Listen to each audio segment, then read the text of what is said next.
In the cold streets of 19th century Russia, where snow fell like silence and the hearts of men wrestled with faith, guilt, and despair, was born a man who would capture the deepest corners of the human soul, Fyodor Dostoevsky. Born in 1821 in Moscow, Dostoevsky grew up between love and cruelty, a kind, devout mother who filled the home with prayer, and a strict father whose temper haunted the children. From this clash of tenderness and tyranny, the young Fyodor learned early what it meant to live between light and darkness.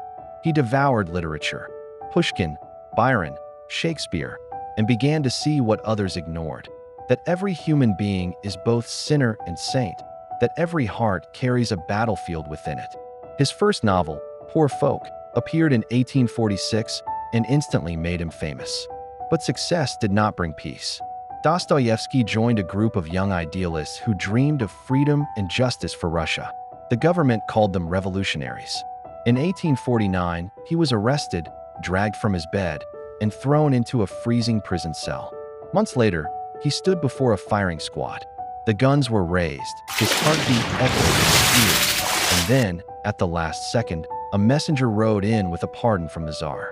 It was a cruel spectacle, meant to break their spirits. Yet for Dostoevsky, it opened his soul.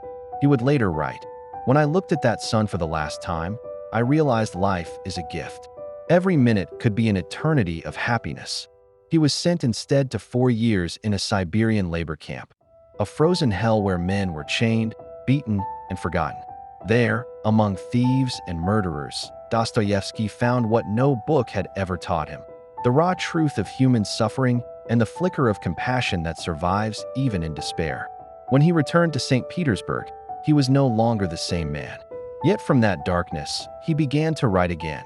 Notes from Underground, Crime and Punishment, The Idiot, The Brothers Karamazov, stories that tore apart the walls of the human mind. His characters were not heroes. They were broken souls, tormented by guilt, by love, by the question of God and the weight of freedom. Through them, Dostoevsky asked, "What makes us human?" His pen became his confessional, his stage, and his battlefield. He wrote through epilepsy, poverty, and addiction, often gambling away his last coins and writing feverishly to pay his debts.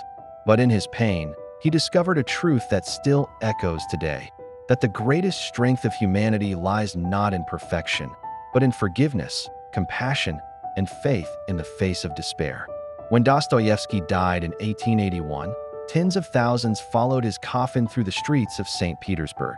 The man who had once been condemned as a criminal was now honored as Russia's conscience. His words still burn like fire through time, whispering to every generation that even in suffering, even in darkness, the soul can find light.